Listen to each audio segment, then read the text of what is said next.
Star Wars begins on Tatooine, which is quite similar to the American frontier in many Wild West stories, because they're both sort of lawless lands where there isn't a strong, unified law enforcement.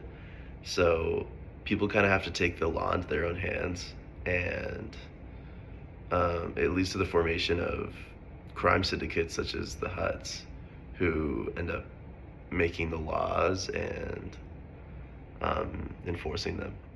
One character we're introduced to here is Han Solo, who I believe is based off Hondo, which is a character played by John Wayne. They're both bad men in this frontier environment who do good things in the story. They both have furry friends. Hondo has his dog Sam, and Han Solo has Chewbacca. When we were introduced to Han and his buddy Chewbacca, they're hanging out in a shady and smoky saloon where they're hiding from the Hutts because they owe a debt to the clan.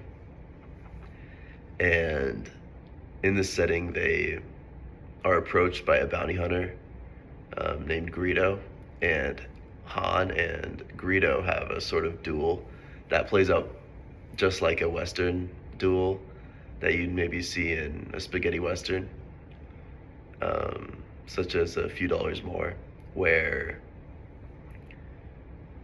the two characters see each other and tension slowly builds until a dramatic gunfight ensues. I think the Western influence is particularly important because Star Wars came out at a time in the 70s where Westerns were very popular and many were being made.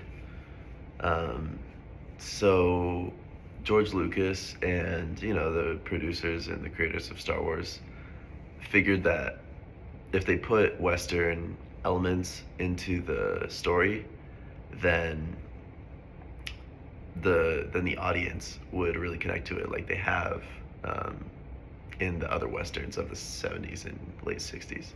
A critical element of fantasy is present within Star Wars, which is the Force.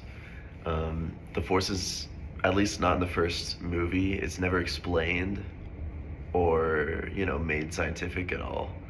It's presented as magic, and the users of the Force, such as Obi-Wan and even Luke, are more like wizards. The crew that forms to save Princess Leia is pretty eccentric and, in my mind, quite similar to the crew that forms in The Wizard of Oz.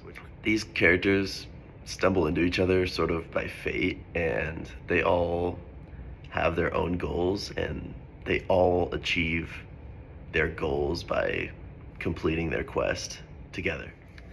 I think the fantasy elements of Star Wars are very critical as well to the film's popularity at the time and still now, because when you watch a proper sci-fi film such as 2001: A Space Odyssey, that's a very great film on its own, and it is like really gorgeous, and especially for the time, it's fantastic. But I remember when I first watched that movie, it took me like probably 4 tries to watch it because I kept on falling asleep. And that's because it moves at a slower pace, and they're often, explaining technical jargon. And I think with like a casual viewer, that like stuff doesn't resonate. And it's not super entertaining. So,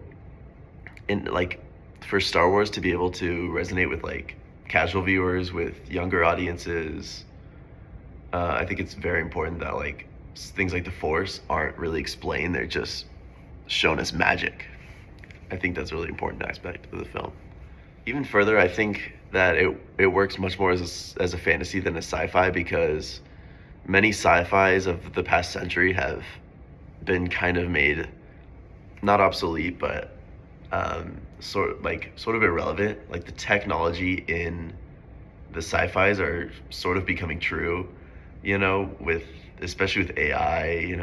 We have very smart computers now, that pretty much act more smart than a lot of the computers in Star Wars, so in other science novels and in fiction.